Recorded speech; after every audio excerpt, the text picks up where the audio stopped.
Okay, wind check on a fairly windy day. Internal microphones first, and I pretty much know what's going to happen. How do we do this?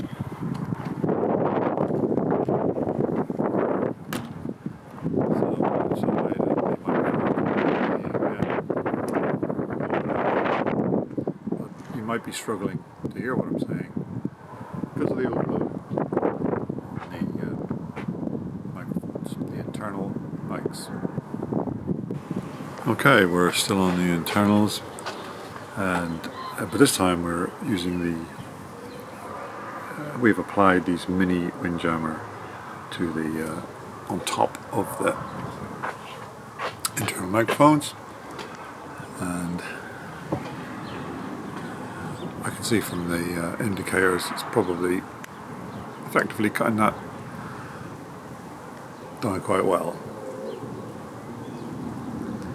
Internal mics, but with these small fluffy things attached to the top.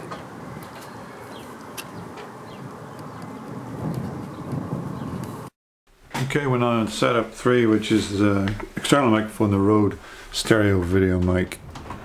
I think it's called. They're all called things that are nearly the same. And going outside,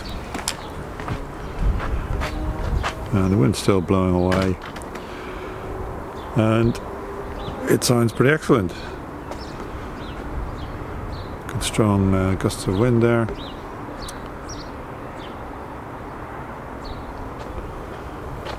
Twirling it around, slightly overexposed. I thought I was on auto, but there you go.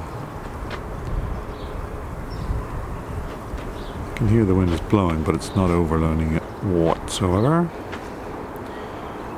which is good. This is the stereo Rode, the small one with the Rycote lyre type mount on the bottom of it.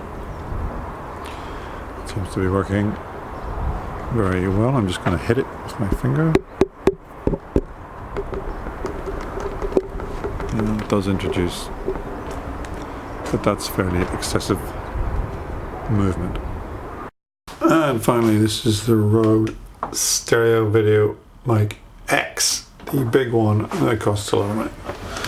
So let's go outside with this guy. A few spots of rain coming now, so we won't hang around too long.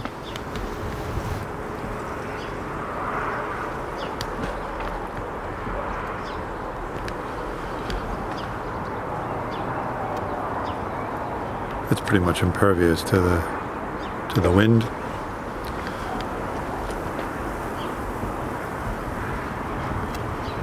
Which is about the same as it was for the other tests. So it comes through that very well.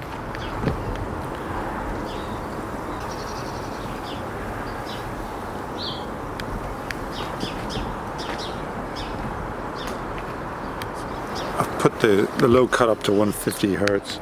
It is so sensitive to the bottom end stuff that I think that setting, although it's technically not the same as the Video Mic Pro, is in reality a good comparison.